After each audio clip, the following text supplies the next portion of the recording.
કાતિલ ઠંડી અને કમોસમી વરસાદની આગાહી ડિસેમ્બરમાં બે માવઠાની આગાહી છે। બે આગાહીકારોએ આ માવઠાની આગાહી કરી છે। હવામાન વિભાગના વૈજ્ઞાનિકની ઠંડીને લઈને આગાહી છે તો રાજ્યમાં ઠંડીનું જોર વધશે, માવઠાનો માર પણ પડશે। હવામાન નિષ્ણાંત અંબાલાલ પટેલની મહત્વપૂર્ણ આગાહી, તેમણે આ ઉપરાંત આગાહીકાર રમણીક વાંજાએ પણ આગાહી કરી છે। માવઠાની આગાહી, તારીખ અને વિસ્તાર સાથે આ વરસાદની આગાહી સાંભળો।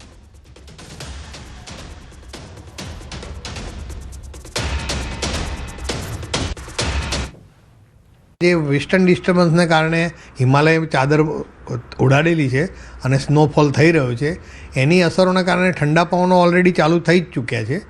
પરંતુ જે આ સિસ્ટમો એક પછી એક આવે છે, એ આ જે ઠંડીના પવનો આવવા જોઈએ અને ભારત આખાને ઠંડુ કરવા જોઈએ, એ નથી કરી રહ્યા। 24 પછી લાલીનો બિલકુલ લગભગ 20% અંડર જતો રહેશે અને અલ્નીનોનો પ્રભાવ વધી જશે।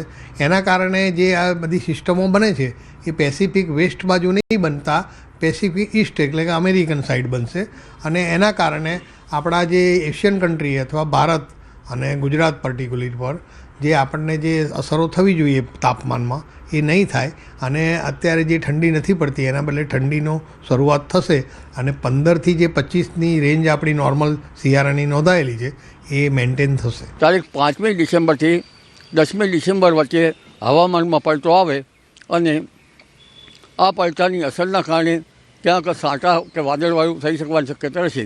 10મી તારીખ સુધીમાં ત્યાંની અસર વધારે રહી શકે। બંગાળ ઉપસાગરમાં 15 ડિસેમ્બર બાદ લગભગ 15 ડિસેમ્બર કે 18 ડિસેમ્બરથી 24 ડિસેમ્બર વચ્ચે એક ડીપ ડિપ્રેશન બનવાની શક્યતા રહેશે અને જેના કારણે પણ ગુજરાતનું હવામાન તારીખ 18થી 24માં પલટાઈ શકે। 5 ડિસેમ્બરની આસપાસથી 10 ડિસેમ્બરમાં ક્યાંક હવામાનમાં પલટો આવી શકે। ઉત્તર ગુજરાતના ભાગોમાં હવામાનમાં વધારે પલટો આવી શકે, મધ્ય ગુજરાતના ભાગોમાં વધારે પલટો આવી શકવાની શક્યતા રહેશે। 7-12 થી 10-12 મિનિટ સમગ્ર સૌરાષ્ટ્રમાં વાતાવરણ પલટો આવશે અને છાંટા છૂટી વરસાદ થશે। તારીખ 23-12થી 27-12 હવામાન પલટો આવશે, માવઠાથી વરસાદ થશે એવું મારું પૂરું અનુમાન છે। આ વરસાદ થવાથી ઘણા જગ્યાએ ધાણા જીરુમાં પણ વરસાદ થવાથી બગાડ પણ આવે એવું મારું પૂર્ણ ખગોળ વિદ્યાને બદલી વાંચવાના આધારે। ત્યારે હાલ રાજ્યમાં હવામાનની પરિસ્થિતિ અંગે વધુ વિગત સાથે મારી સાથે સંવાદદાતા વિભુ લાઈવ જોડાઈ ગયા છે।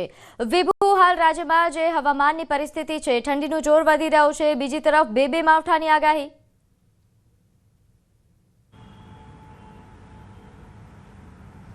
પ્રીતિ, અત્યારે જે રીતે પવનની દિશા છે તે ઉત્તર પૂર્વના પવનો છે। 24 કલાક પહેલાં ઉત્તર પૂર્વના પવનો હતા, હવે પવનની દિશા બદલાઈ ગઈ છે। હવામાન વિભાગનું અનુમાન છે કે આગામી 7 દિવસ વાતાવરણ સૂકું રહેશે અને તાપમાન છે તે યથાવત રહેશે, એટલે કે 10થી 11 ડિગ્રી આસપાસ તાપમાન છે તે લઘુત્તમ નોંધાઈ રહ્યું છે અને વહેલી સવારે ઠંડીનો અહેસાસ થઈ રહ્યો છે। બપોર થતાં જ ગરમી પણ થઈ રહી છે, એટલે કારણ કે ત્રાસા પવનો આવી રહ્યા છે। સાથે છે જે માવઠાની આગાહી કરવામાં આવી છે, હવામાન નિષ્ણાંતો દ્વારા કરવામાં આવી છે, તેઓનું અનુમાન છે કે ડિસેમ્બરમાં વધુ એક સિસ્ટમ સક્રિય થશે અને તેના કારણે ભેજનું પ્રમાણ છે તે વધશે। કદાચ વરસાદ થાય કે ન થાય, પરંતુ જો સિસ્ટમ બને અને અરબી સમુદ્રમાં બને કે બંગાળની ખાડીમાં તેનો ભેજ ગુજરાત તરફ આવે અને ગુજરાતમાં ભેજવાળું વાતાવરણ હોય તો પણ કૃષિ પાકને નુકસાન થઈ શકે, કારણ કે અત્યારે જે પાકનું વાવેતર થતું હોય છે તે ઠંડા અને સૂકા વાતાવરણને અનુકૂળ હોય તેવા પાકનું વાવેતર થતું હોય છે અને તેમાં ભેજ વધી જતો હોય છે તો કૃષિ પાકને પણ નુકસાન થતું હોય છે।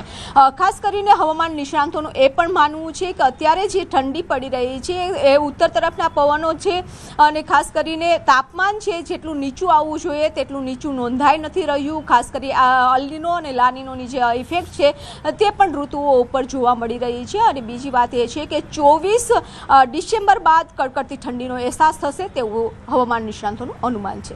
જી વિભુ, આભાર માહિતી આપવા બદલ। તો બે માવઠાની આગાહી છે, આગાહીકારો દ્વારા આ આગાહી કરવામાં આવી છે, શક્યતાઓ વ્યક્ત કરવામાં આવી છે કે બે માવઠાનું કહેર એ રાજ્ય પર જોવા મળશે।